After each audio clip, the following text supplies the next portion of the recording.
Salut! Aujourd'hui je reviens avec cette nouvelle vidéo suite à un message que j'ai reçu qui me demandait d'expliquer pourquoi j'avais choisi l'histoire de l'art et puis qu'est-ce que je voulais faire après, etc. Et du coup je me suis rendu compte en fait que je ne m'étais jamais vraiment présentée sur cette chaîne, ce qui n'est pas très logique. Je m'appelle Alice, j'ai 20 ans et je suis à Paris 1 en L3 histoire de l'art avec comme dominante contemporain, puisque c'est les périodes qui m'intéressent le plus. Donc c'est 19e, 20e, 21e le contemporain à la fac. Du coup voilà, je reviendrai peut-être pour une vidéo plus particulière sur la L3 puisque c'est pendant cette période que tu te spécialises et que tu choisis une dominante chronoculturelle. Voilà. Du coup, oui, on m'avait demandé pourquoi j'avais choisi l'histoire de l'art. Je pense que comme tous les enfants, c'est pas forcément la première chose à laquelle tu penses. Comme tout enfant, moi, je voulais être vétérinaire, pompier, enfin voilà, des choses comme ça. J'ai traversé quand même beaucoup de phases. Au lycée, je savais pas non plus ce que je voulais faire. Donc si tu es au lycée et que tu ne sais toujours pas ce que tu veux faire, c'est normal, t'inquiète pas. Et donc je me suis inscrite en histoire de l'art en terminale. Du coup, à l'époque, il n'y avait pas Parcoursup du coup. Et pareil, je savais pas trop dans quoi je me lançais, je savais pas non plus dans quelle école j'allais, si Paris 1 c'était mieux, si Paris 4 c'était mieux, si l'école du Louvre, si il y avait aussi quoi d'autre, l'Institut catholique, etc. Je savais pas trop quoi choisir, mais du coup j'avais mis Paris en premier vœu, que j'ai eu. Je comprends toujours pas parce que vraiment mon dossier au lycée était vraiment pas top, enfin bref. Je suis désolée si en fond tu entends une ambulance, mais j'habite à côté d'une rue, donc c'est logique qu'il y ait des bruits parasites. Et du coup, en fait, dès la seconde, j'étais partie faire plusieurs salons de l'orientation, des choses comme ça, dans des écoles, plus que le salon de l'étudiant, ça m'intéresse pas trop.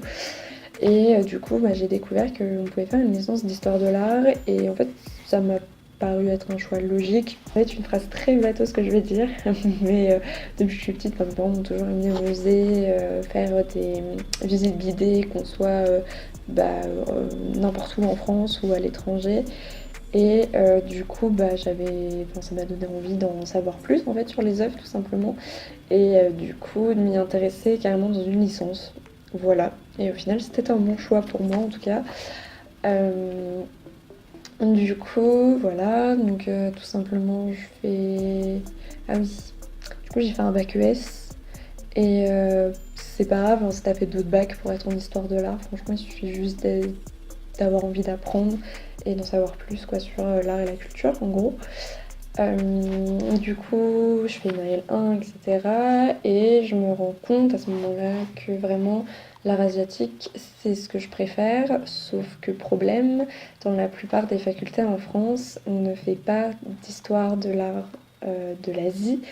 À l'Institut catholique, on en fait un petit peu, mais ça concerne que la Chine. À l'école du Louvre, on en fait, mais j'avais pas envie d'y aller parce que les méthodes de travail là-bas, je sens que ça va pas trop fonctionner avec moi et je préfère la fac. Et je me suis rendu compte plus particulièrement surtout que c'était le Japon qui m'intéressait. Enfin, j'étais déjà une passionnée de culture du Japon depuis petite en fait. Je ne sais pas trop d'où ça vient, mais voilà. Je pense que tu peux le remarquer en arrière-plan derrière sur la carte que je voyage pas mal, etc. Et du coup, en voyageant là-bas, je me suis vraiment rendu compte que c'était ce qui m'intéressait le plus. Donc, comme je disais, problème, il n'y a pas ça à la fac. Et du coup, en fait, ça m'a amené à me poser comme question, pourquoi on n'a pas d'art asiatique à la fac alors qu'on parle quand même de beaucoup de choses, que ce soit art islamique, renaissance, etc. Et je me suis rendu compte en fait qu'on était quand même très très centré sur l'Occident et peu sur les cultures non occidentales entre guillemets bien sûr. Et du coup ça m'a amené à réfléchir encore un petit peu plus parce que voilà.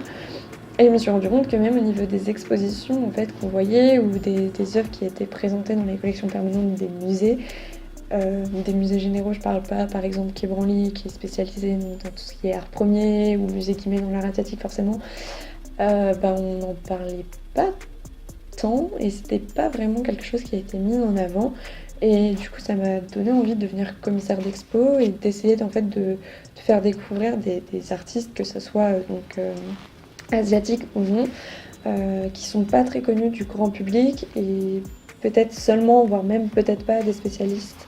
Et du coup voilà, c'est un projet un petit peu ambitieux, hein, on va pas se le cacher, mais du moins j'aimerais vraiment travailler dans le commissariat d'exposition, donc si tu sais pas trop ce que c'est les gens qui organisent les expos de A à Z, en gros, et c'est vraiment quelque chose que j'aimerais faire. Donc en attendant, ce que je fais, c'est pendant les stages, j'essaye de privilégier des stages qui traitent de l'art asiatique. Par exemple, en ce moment, je travaille dans une galerie d'art asiatique de l'époque Edo Meiji. Il y aura les dates, ça sera plus simple pour que tu t'y retrouves. Et même quand on a des devoirs à rendre et que le sujet du devoir est libre, j'essaye de privilégier des œuvres asiatiques et si possible japonaises, parce que c'est vraiment ce que je préfère. Il y a une vidéo sur les stages en histoire de l'art et archéo qui va sortir bientôt, peut-être la semaine prochaine, si le montage est fait, on verra, mais normalement il y aura une vidéo qui va sortir là-dessus. Au niveau du master que je veux faire, pour l'instant j'hésite entre deux, je ne sais pas encore, il faut que j'en discute avec mes professeurs et que j'aille aux réunions sur les masters. Mais la réunion sur les masters tombe toujours un peu tard par rapport au choix que tu dois faire, mais c'est pas grave. Et aussi pour pallier un peu de ce manque d'histoire de l'art de l'Asie, je compte m'engager dans une mobilité à l'étranger au Japon du coup. Donc je reviendrai aussi sur comment faire son dossier et si oui ou non j'ai été acceptée. J'avais déjà tenté l'année dernière, je n'avais pas été acceptée mais c'est pour des raisons en fait qui me paraissaient évidentes. Mais bon c'est pas grave. Et étant donné que pour mon mémoire je compte faire un sujet qui traite un peu du Japon, enfin qui sera en lien forcément avec le Japon, ça me paraît plus pertinent en fait de partir cette année. Enfin de partir pardon pendant mon master, puisque oui, je prépare la mobilité un an en avance. Voilà, je reviendrai dessus, parce que là, je vais commencer à m'étaler sur le sujet. Donc voilà qui je suis. Du coup, voilà, j'espère que t'en as peut-être appris un petit peu plus sur moi, un peu vite fait, mais voilà, et sur ce que j'aimerais faire.